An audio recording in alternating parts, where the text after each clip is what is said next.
Let's talk about item analysis for selected response items.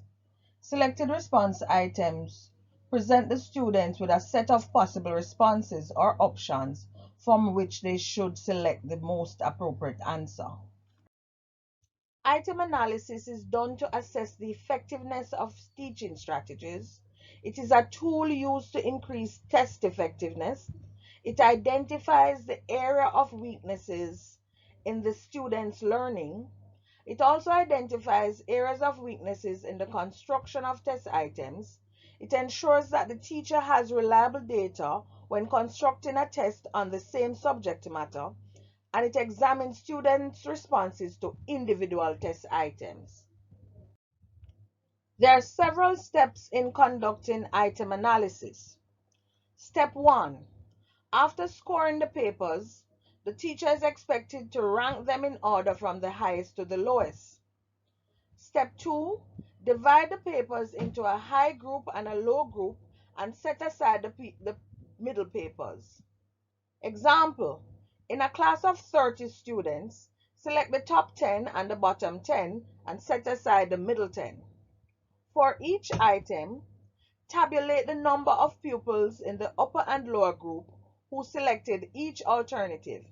It is important to also capture the students who omitted the question. Item analysis is concerned with students who are performing well and those who are performing poorly.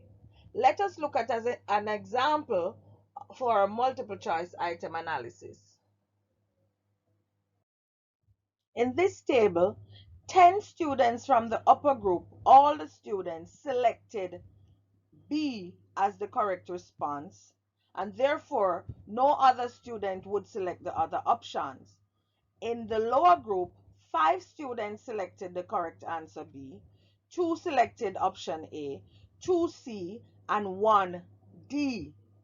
It is important to capture everyone in the group so that students who omitted the question should be accounted for. Step 4 in the item analysis includes calculating the difficulty level, the discrimination index, and to analyze the distractors. In calculating the difficulty level, we use the formula R divided by N, where R is the number of students responding to the item correctly, and N, the total number of students responding to the item. Remember that the total number of students in this case who responded to the item correctly are the students from both the upper and the lower group. So since 10 persons responded to the item correctly in the upper group and 5 persons responded to the item correctly in the lower group, it means 15 persons responded to the item correctly. The total number of students is 20. So 15 divided by 20 is 0.75. So the difficulty level for this item is 0.75 or 75%. Ideal difficulty is 0.5. The highest difficulty level is 1. A high difficulty level does not suggest that the question is easy. It might be related to the effectiveness of teaching or item construction.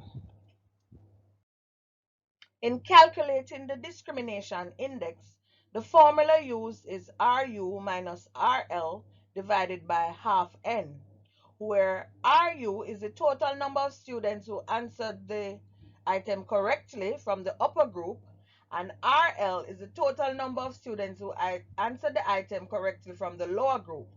N is the total number of students. Therefore, the discrimination index is equal to 10 minus 5 all divided by half of 20, which is 5 divided by 10. Therefore, the discrimination index in this case is 0.5. A discrimination index of 0.1 is low.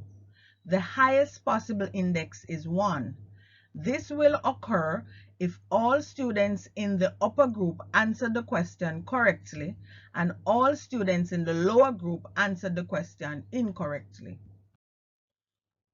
We also need to analyze the distractors. The distractors are all options that are not the correct answer.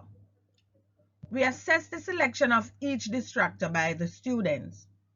A good distractor attracts students from the lower group. So more students from the lower group should be inclined to select a good distractor.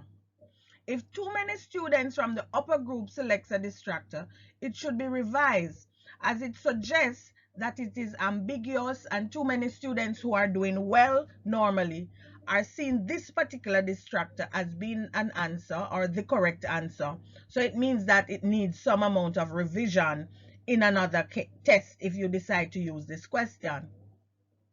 If a distractor is not selected, it is a poor distractor. It is too clear that it is not the correct answer. So if a distractor is not selected, it is poor and should be avoided in another test of this nature. In summarizing, the aim of item analysis is to determine how the students performed on an item. Decisions are taken based on the difficulty level, discrimination index, and the analysis of the distractors. These decisions are basically keep the item as is, so it can be used on another test of this nature, modify the existing item, or discard the item.